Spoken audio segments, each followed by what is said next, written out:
You know that feeling you get when you send someone that you're really into a confession of undying and unrelenting love and then proceed to just sit there waiting for a response, only to never get one. Yeah, that's about how I feel right now with Blue Protocol. It's been months, and we've heard nothing at all from Bandai Namco, which could realistically mean that they are just hard at work and not ready to make the final form of the game public until they've added the final touches to it. Hey, my name is STIX, and I genuinely think that Blue Protocol could be the largest, most successful anime MMO to have ever been developed. If this is your first time here and you're interested in staying up to date with Blue Protocol or MMOs or RPGs in general, then I urge you to go ahead, subscribe to the channel, hit that notification bell to remain up to date with everything that I post. Quick shout out to our patrons over on Patreon. You guys are all amazing. It's humbling to see people willing to support you in any way, whether it be a like or a comment or even a view. Today, I want to specifically go over everything that we know about Blue Protocol, hopefully answer some questions that you guys might have, and potentially get everyone ready for what could be a great year. But for those of you that are unaware of what Blue Protocol even is, Blue Protocol is an upcoming anime MMORPG developed by Bandai Namco, the same people behind games like Tales of Arise, Elden Ring, and God Eater. Blue Protocol was announced back in 2019 and has been slowly growing in popularity every year. It utilizes an action combat system, has a large segregated open world, a variety of customization options, and could genuinely bring the anime MMO back into the spotlight after PSO2 and PSO2 New Genesis both failed to. Definitely not. As far as we're all aware, Blue Protocol is still under active development with over 100 different staff members working to finish the game. Sure, the development team has been fairly unresponsive the last 6 months, and Bandai Namco seems to be prioritizing other games like Tales of Arise and Elden Ring. But an MMO is a very difficult game to get right, and given the Japanese audience were mostly unhappy with the state of the game when they played the last closed beta test, as opposed to us Western players that actually genuinely had a lot of fun, Bamco have gone radio silent as they overhaul various issues that Japanese players had. If they cancel development after investing tens if not hundreds of millions of dollars into this game, and years worth of time and dedication, then we would know about it, don't worry.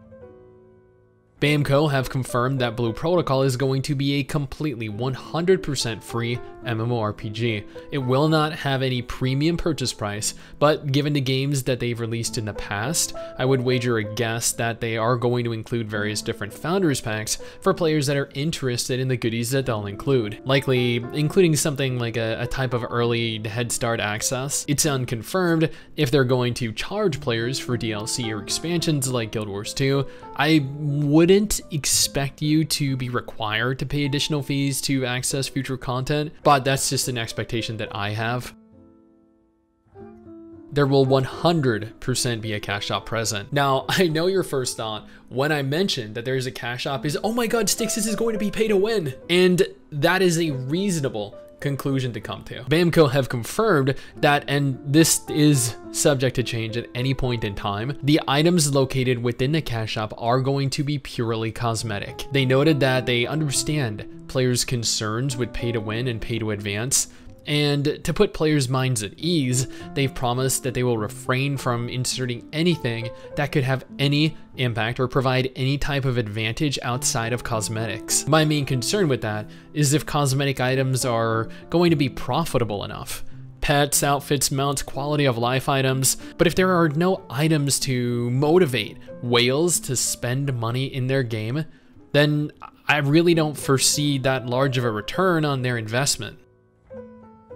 Blue Protocol has a fast, ability-focused action combat system. MRSSSTIX and I both got to play a single class each. I played the Archer and MRSSSTIX got to play the Mage. And even back during their first closed beta, the combat was so smooth, so fluid. It looked absolutely gorgeous. The higher you got, the more abilities that you gained access to. I've mentioned this repeatedly, but we streamed our time in Blue Protocol, and chat unfortunately forced me to go Archer, a class that they all know that I loathe in video games with a passion. And even though I didn't really enjoy the class that much, the Mage was incredible. Summoning down enormous meteors from the sky, not requiring a target for your abilities, just spamming your magic at whatever was in front of you. Targetless action combat is the best. I always find it restrictive having action combat, yet lacking the ability to use my skills out in the middle of nowhere. Like, what if I want to take an epic screenshot? Come on, man. Some of us need this for our thumbnails. Since the closed beta, Bamco have confirmed that they are expanding the combat. First, with the introduction of a new mechanic that allows players to utilize terrain to their advantage, with monsters taking additional damage depending on how high you were when you launched your attack. And second, with the new evasion attack mechanic, increasing your chance of survival if timed correctly. Evidently, they are still working hard, attempting to make sure players have as many options at their disposal as possible.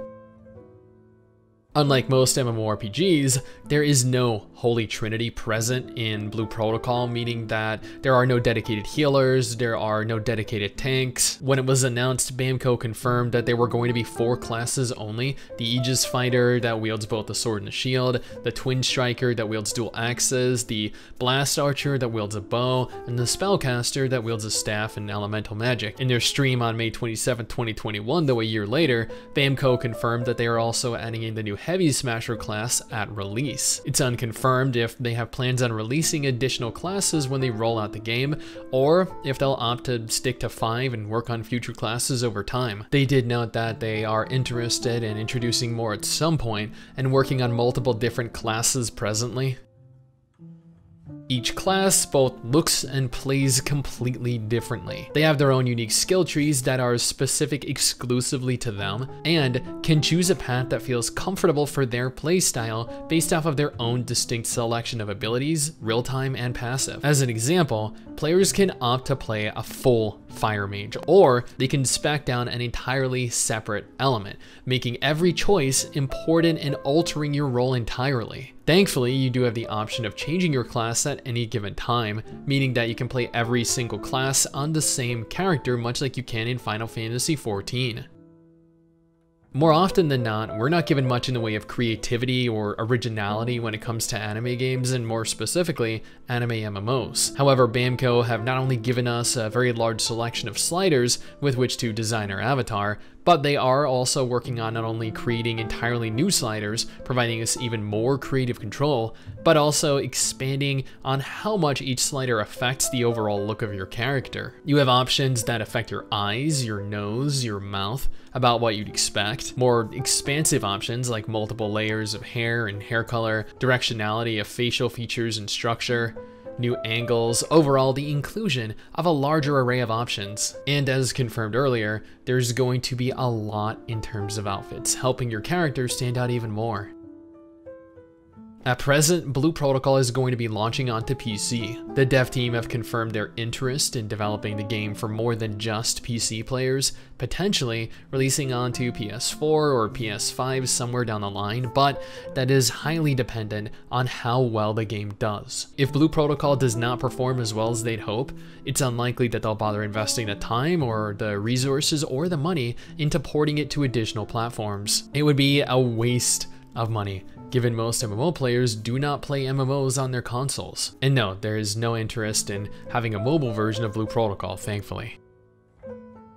The developers have stressed that they do not want player versus player combat in their game. They want players to attempt to compete with one another in PvE content only. PvP in Blue Protocol takes the form of party versus party, where groups of players fight waves of enemies in an arena in an attempt to achieve the best time on their respective clear. Whether this is going to be enough with the inclusion of dungeons and raids to keep players content long term remains to be seen, but at least we don't have to be concerned with open world ganking.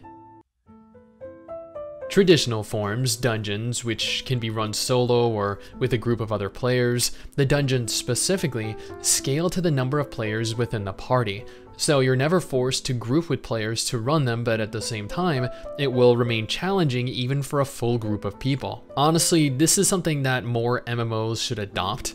Optional cooperative content is a huge step in the right direction. Sometimes we just don't want to have to group up and hang with other people, you know? Then there are raids, which seem to take inspiration from Final Fantasy XIVs as opposed to something like World of Warcraft's, featuring individual bosses as opposed to large instance dungeon-sized areas with a plethora of different bosses and raid wings. Party versus party arenas where players, as noted earlier, attempt to clear faster than any other group, crafting, imagine hunting. Oh yeah, these are one of the things that actually make Blue Protocol a little bit different. On the one hand, you can collect Imagine and utilize them in combat.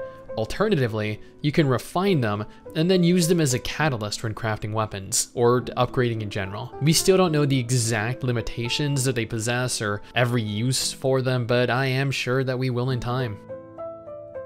Blue Protocol is not instanced. It's not a sandbox game without loading screens like Black Desert Online. Rather, it's a game like Guild Wars 2, a game like Final Fantasy XIV or Blade and Soul. You have large cities that have a small loading screen when you leave them. Zones themselves have a short loading screen to separate them, but you will be able to find other players out wandering, out gathering and questing. It is a fully functional MMO with an open world occupied with plenty of individual players. The only instanced content that I'm aware of are the PvP arenas, the dungeons, and the raids. A lot of things, actually. You do not farm gear from bosses, either dungeon or raid bosses. Rather, you farm materials via a variety of different methods, and then you use those materials to craft your own gear, meaning you do not have to worry about a specific piece of gear that you have been waiting for to drop. Imagine are going to drastically alter how you go about playing, how you go about upgrading and building your character. This is a large AAA budget full action combat anime MMO, the only one of its kind other than PSO2 New Genesis. It's going to be narrative driven with a lot of story content. You'll be capable of playing every class on a single character without the need for ults, and so much more. Bamco confirmed that while there is going to be no player housing when the game releases, it is definitely a feature that they are in the process of expanding upon. It's unconfirmed specifically when we'll see the feature, or if we'll even see the feature, but it is something that they are definitely interested in including. Yes, Bamco confirmed that while there were no functional guild systems present during the closed beta, there will be when this game launches. This right here is actually an interesting rumor going around that I honestly do not think holds much weight. Yes, it's definitely possible they're converting the game to Unreal Engine 5, but Bamco recently revealed that they are working on an entirely new game engine for their future games. Thus, it makes no sense to me to make such a drastic alteration to something that is so close to being ready. This is pure speculation, but I would expect so. Given their interest in crafting a game that their players will want to actually play, they are going to need to showcase in a playable form the alterations that have been made. Otherwise, why would they have delayed the game to make these alterations in the first place? I'd wager a guess that we'll see another type of closed beta test this year, and if Japanese players are happy, that will be the final one before the official launch. Bandai Namco were hiring a localization director last year to help oversee distribution outside of Japan. They'd also stated that they wanted to release the game westward after the game successfully launched within Japan. Recently, they confirmed that Smilegate, the developers behind Lost Ark, would be handling the release of Blue Protocol within Korea. They've also confirmed that they'll be expanding into Taiwan, Hong Kong, and Macau. Nothing on North America or Europe yet, but it's only a matter of time. I wish I had an answer for that. They were looking to release the game within 2021 initially, which then subsequently got delayed into 2022 for reasons that were outside of their control. But given we're already moving into March 2022, I dare say that might be a stretch as well. It might be more accurate to assume that we'll have a final closed beta test this year, with a full launch sometime in 2023. As for North America and Europe, who knows? If they're localizing the game, we might get a worldwide release. Otherwise, I would expect sometime in 2024. I sure hope so. I have specs on screen right now for those of you that are interested, and honestly, they don't look bad at all. And that right there is everything that we know about Blue Protocol currently in 2022. I hope this answered all of your questions and has you excited for a potential final closed beta later this year, with maybe a full release sometime this year or next year. Until then, we have a couple different anime games genuinely worth checking out, like this one right here or this one right here.